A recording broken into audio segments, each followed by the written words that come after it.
चहा पीत असताना रंजना विचार करू लागली की काहीच दिवसात तिची डिलिव्हरी होईल आणि एक छोटा पाहुणा तिच्या अंगणात किलकाऱ्या मारेल.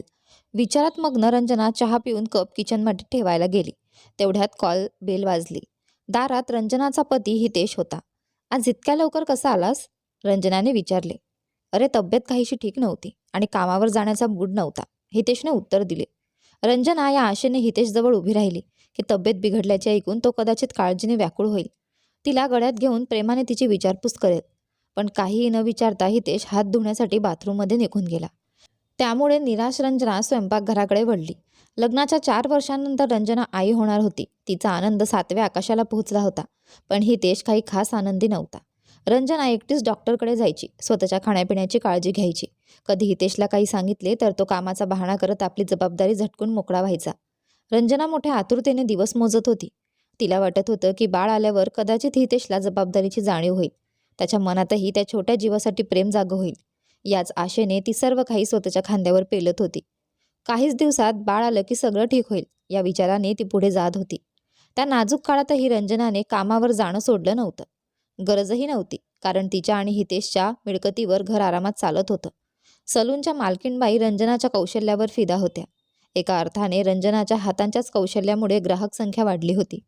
त्या नाजूक काळात सलूनच्या मालकीणबाई आणि इतर मुली तिचे पूर्ण सहकार्य करत.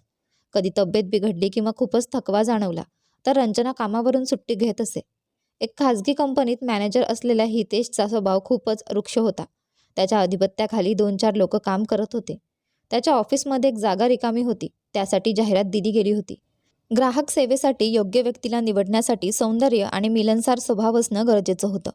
एके दिवशी तीव्र नजरेच्या आणि आकर्षक चेहऱ्याच्या डॉलीने नोकरीसाठी अर्ज केला. तिच्या मधुर आवाजाने आणि व्यक्तिमत्वाने प्रभावित होऊन आणि तिच्या पूर्वीच्या अनुभवाच्या आधारे तिला नोकरीसाठी निवडण्यात आलं.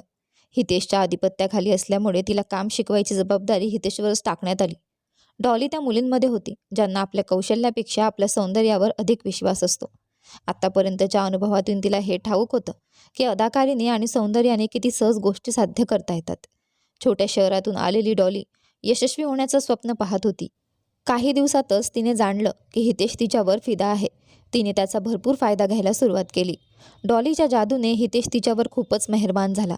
डॉली निमित्त सांगून ऑफिसचे काम टाळत असे आणि हितेश तिचे काम इतर लोकांकडून करून घेत असे. ती वारंवार विनाकारण सुट्टी घेऊन मौज मजा करत बाहेर जात असे. तिला फक्त त्या पगाराशी मतलब होता जो तिला नोकरीतून मिळत होता. सहकर्मचारी हितेशच्या दबदब्यामुळे डॉलीच्या वागण्याकडे दुर्लक्ष करत. आपले तारुण्य आणि मोहक अदाकारीच्या जोरावर डॉली हितेशच्या मनावर पूर्णतः अधिराज्य गाजवत होती. त्यांच्यातील जवळीक वाढू लागली. कामानंतर दोघं कुठेतरी फिरायला निघून जात. डॉलीला खुश करण्यासाठी हितेश तिला महागड्या भेटवस्तू देत असे. सतत पंचतारांकित हॉटेलमध्ये लंच किंवा डिनरला घेऊन जात असे. हितेशचे उद्दिष्ट डॉलीला पूर्णपणे चांगल्या मर्जीप्रमाणे मिळवण्याचे होते आणि डॉलीलाही चांगलं समजत होतं की हितेश तिच्या भोवती भ्रमरासारखा का घरट्या घालत आहे. आधी हितेश ऑफिसमधून लवकर घरी येत असे, त्यामुळे रंजना आणि तो एकत्र जेवण करत.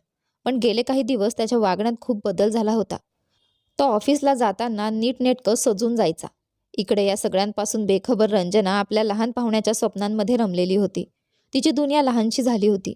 एके दिवशी दोघांचे कपडे काढताना रंजनाला हितेशच्या पॅन्टच्या खिशात 2 सिनेमाचे तिकीट सापडली. तिला थोडं आश्चर्य वाटलं. हितेशला सिनेमाचे अजिबात वेड नव्हते. कधी एखादा चांगला सिनेमा लागला तर रंजना जबरदस्तीने त्याला घेऊन जायची. तिने त्याच्याकडे याबद्दल विचारणा केली. तिकिटांचा विषय ऐकून हितेश थोडा गडबडला, पण लगेच स्वतःला सावरून त्याने सांगितलं की ऑफिसमधील एका सहकर्मचारीच्या आग्रहामुळे तो गेला होता. तो विषय तिथेच मिटला. या घटनेला काहीच दिवस झाले होते की पुन्हा एकदा रंजनाला हितेशच्या पाकिटात सोनाराच्या दुकानाची पावती सापडली. संशयग्रस्त रंजनाने हितेश घरी येताच त्याच्यावर प्रश्नांची सरबत्ती केली. डॉलीला वाढदिवसाचे गिफ्ट देण्यासाठी हितेशने सोन्याची अंगठी बुक केली होती. पण एका चतुर गुन्हेगारासारखा हितेश त्या दिवशी खोटं बोलला. आपल्या होणाऱ्या बाळाचं नाव घेऊन त्याने रंजनाला विश्वास दिला की त्याच्या मित्राने आपल्या पत्नीला सरप्राईज देण्यासाठी ती पावती त्याच्याकडे ठेवली होती. या घटनेनंतर हितेश जरा अधिक सतर्क राहू लागला. आपल्या खिशात काहीही पुरावा ठेवत नसे. रंजनाच्या डिलिव्हरीची वेळ जवळ आली होती. हितेशने तिला माहेरी जाण्याची तयारी करून दिली. रंजना आपल्या आईकडे गेली. आईकडे पोचल्यावर काही दिवसातच रंजनाने एका गोंडस मुलाला जन्म दिला. तिचा आनंद गगनाला भिडला. तिचे दिवस रात्र त्या छोट्या बाळाच्या संगतीत आनंदात जात होते. 4 दिवस रंजना आणि मुलासोबत राहून हितेश ऑफिसमध्ये महत्त्वाच्या कामाचं निमित्त सांगून परत गेला. रंजना नसताना तो पूर्णपणे स्वच्छंद होता. आता त्याचे आणि डॉलीचे प्रेम बहरत होते. ऑफिसमध्ये लोक त्यांच्या अफेअरबद्दल कुजबूज करू लागले होते, पण हितेशला याची कधीच पर्वा नव्हती. तो कोणत्याही परिस्थितीत डॉलीसोबत राहू इच्छित होता. काही महिने उलटले. रंजनाने हितेशला फोन करून सांगितलं की तिला आता घरी परत यायचं आहे. त्यावर हितेशने तिला अजून काही दिवस आराम करण्याचा सल्ला दिला. रंजना मनात खंत असूनही त्याचे ऐकून काही दिवस थांबली. 3 महिने होऊन गेले, पण हितेश तिला न्यायला आला नाही. त्यामुळे रंजनाने त्याला न सांगता स्वतःच घरी जाण्याचा निर्णय घेतला. ती घरी पोहोचली, पण दाराची बेल वाजूनही खूप वेळ कोणी दार उघडत नव्हतं. दार उघडायला वेळ लागत असल्यामुळे ती काळजीत पडली. खांद्यावर बॅग आणि एका हातात बाळाला सांभाळत रंजना मनमनी अवस्थेत दाराजवळ उभी होती. इतक्यात दार खटकन उघडलं. घरात एक अनोळखी मुलगी पाहून रंजना थक्क झाली. ती काही विचारेल तोच डॉली विजेच्या वेगाने आत निघून गेली. हितेशने रंजनाला अचानक पाहिले आणि तो चक्रावून गेला. त्याच्या कपाळावर घाम आले. चेहरा घाबरलेला दिसत होता. घरात परक्या स्त्रीची उपस्थिती पाहून रंजनाच्या डोक्यात काहीतरी संशयक विचार आले. ती संतापली. कपाळावर आठ्या उमटल्या आणि तिने विचारलं, ही कोण आहे? इथे तुझ्यासोबत काय करते? हितेशने लगेच आपला डावपेच चालवला. त्याने डॉलीसोबत कामाच्या संबंधांची गोष्ट सांगत रंजनाला खोटी कहाणी रचून सांगितली की डॉली नव्या शहरात राहायला आली आहे आणि योग्य ठिकाण न सापडल्यामुळे तिने तात्पुरतं याचा आश्रय घेतलाय. पण मग तू मला फोनवर का नाही सांगितलं? मला विचारावंसही वाटले नाही का की आपल्या घरी कोणी राहू शकतं का नाही? रंजनाने संतापून विचारलं. हितेशने तिच्या प्रश्नांना काही खोट्या उत्तरांनी टाळायचा प्रयत्न केला, पण रंजनाच्या डोळ्यांतून संशय स्पष्ट दिसत होता. त्यानंतर काही दिवसांनी परिस्थिती अधिक बिघडली आणि त्याचं खरं स्वरूप बाहेर आलं. रंजनाने अखेर त्याच्याशी घटस्फोट घेतला. न्यायालयाच्या आदेशानुसार मिळालेल्या रकमेने आणि स्वतःच्या बचतीने तिने स्वतःचं स्वप्न पूर्ण करण्याचा निर्णय घेतला. रंजनाने सलून उघडण्यासाठी जागा शोधायला सुरुवात केली. याच दरम्यान तिची ओळख प्रॉपर्टी डीलर रोहनशी झाली. रोहनने तिला शहरातील काही चांगल्या जागा दाखवल्या. रंजना निर्णय घेण्याच्या द्विधा अवस्थेत होती. त्यामुळे रोहनने तिला एका चांगल्या रहिवासी भागात सलूनसाठी जागा मिळवून दिली. त्याने आपलं कमिशनही कमी केलं, ज्यामुळे रंजना त्याची आभारी झाली. सलून सुरू झाल्यानंतर रोहनचं ऑफिस त्याच भागात असल्याने ते दोघं एकमेकांना वारंवार भेटू लागले. हळूहळू त्यांची मैत्री अधिक घट्ट झाली. रोहनला रंजनाच्या भूतकाळाबद्दल माहीत होतं, पण त्याने कधीच ती दुःखद घटना तिच्यासमोर आणली नाही. त्याच्या सहानुभूतीने भरलेल्या शब्दांनी रंजनाच्या तुटलेल्या मनाला खूप दिलासा मिळाला. मैत्रीचे नाते अधिक गहिरे झाले आणि ते दोघे एकमेकांसोबत अधिक वेळ घालवू लागले. एके दिवशी रंजनाने रोहनला विचारले, रोहन, आपण असंच किती दिवस भेटत राहणार? या नात्याचं काही भवितव्य आहे का? रोहन विचारात पडला. रंजनाच्या या प्रश्नाने तो थोडा हादरला, पण त्याने उत्तर दिलं, तुला जेव्हापर्यंत हवं असेल मी तुझ्यासोबत राहीन. रंजना स्वतःच ठरवू शकत नव्हती की या नात्याला काही भविष्य आहे का नाही.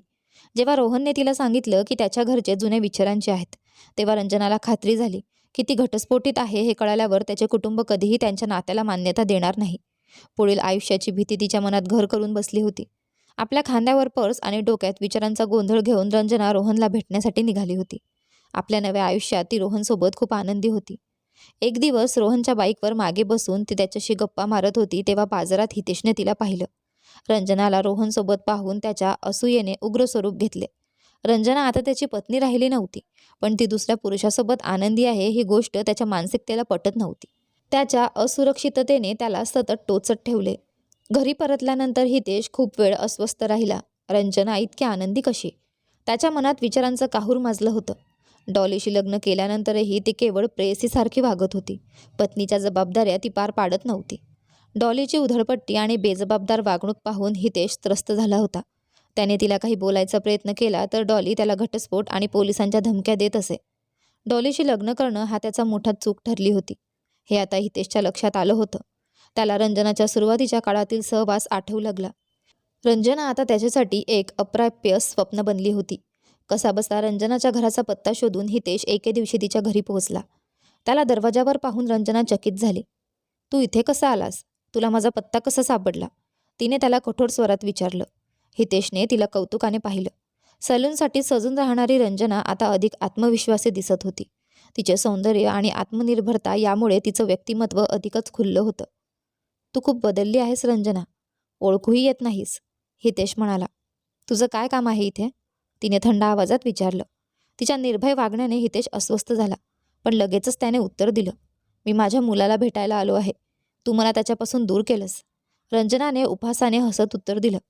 तुझ्या मुलावर इतकं प्रेम होतं तर इतके दिवस तू त्याची चौकशी का केली नाहीस? हितेशच्या चेहऱ्यावर अपराधी भाव उमटले, पण त्याने स्वतःला सावरत माफी मागायचा प्रयत्न केला. मी खूप मोठी चूक केली रंजना, मला माफ कर. आपण पुन्हा एकत्र येऊ शकतो का? तो तिचा हात पकडून म्हणाला. तेवढ्यात रंजनाने जोरात एक थप्पड मारली. आता पुन्हा माझ्याजवळ यायची हिंमत करू नकोस, ती संतापाने ओरडली. तू माझा नवरा राहिला नाहीस आणि आता तू एक परका माणूस आहेस. माझ्या आयुष्यात तुझ्यासाठी काहीच जागा उरलेली नाही. हितेश अपमानाने तिथून निघून गेला, पण रंजनाच्या मनात असंख्य विचार चालू होते. तिच्यावर अन्याय झाला होता, पण दोषी ठरवलं जात होतं तिलाच. अशा कठीण काळात तिला रोहनची आठवण आली. त्याच्या प्रेमाने तिच्या जखमा भरून निघतील असं तिला वाटलं. तिने फोन करून रोहनला संपर्क साधायचा प्रयत्न केला, पण त्याने फोन उचलला नाही. अखेर पर्स घेत तिने त्याला भेटायला जाण्याचा निर्णय घेतला. हितेश कोणत्याही थराला जाऊ शकतो हे रंजनाला ठाम माहीत होतं. रोहनच्या ऑफिसला कुलूप पाहून ती निराश झाली. रोहन तिच्या एका हाकेला धावत येत असे, मग आज त्याने फोन का उचलला नाही? तिला आठवलं, पहिल्यांदा भेटल्यावर रोहनने तिला आपलं व्हिजिटिंग कार्ड दिलं होतं. तिने पर्समध्ये शोधलं आणि कार्ड मिळालं. त्यावर ऑफिस आणि घराचा पत्ता होता. तिने रस्त्यावरून जात असलेल्या रिक्षाला हात करून थांबवलं आणि पत्ता सांगितला. धडधडत्या हृदयाने ती रोहनच्या फ्लॅटच्या बेलवर बोट ठेवत दार उघडलं. दार एका काकूंनी उघडलं. कदाचित त्या रोहनच्या आई असाव्यात. रंजनाने त्यांना रोहनबद्दल विचारलं. त्यावर काकूंनी विचारलं, बेटा तुझं नाव काय आहे? रंजना, ती म्हणाली. अच्छा बेटा, तूच आहेस रंजना, ये ये आत ये, त्या म्हणाल्या. सोफ्यावर बसायला सांगून त्या स्वयंपाकघरात निघून गेल्या. हे सर्व रंजनाला थोडंसं विचित्र वाटत होतं. ती तिथल्या प्रत्येक कोपऱ्याकडे पाहत होती. काही वेळाने काकू परत आल्या. घे सुनबाई, आधी ही मिठाई खा आणि हे पाणी पी. सुनबाई? रंजनाला आपल्या कानांवर विश्वास बसत नव्हता. याचा अर्थ रोहनने काकूंना सगळं सांगून टाकलं होतं. पण घरात काकूंच्या व्यतिरिक्त कोणीही नव्हतं. काका नव्हते, कारण त्यांनी ना सिंदूर लावलं होतं ना काही शृंगार केला होता. तेवढ्यात काकूंनी बोलायला सुरुवात केली. रंजना, काल रात्रीच रोहनने मला तुझ्याबद्दल सांगितलं. रंजना खाली जमिनीकडे पाहू लागली.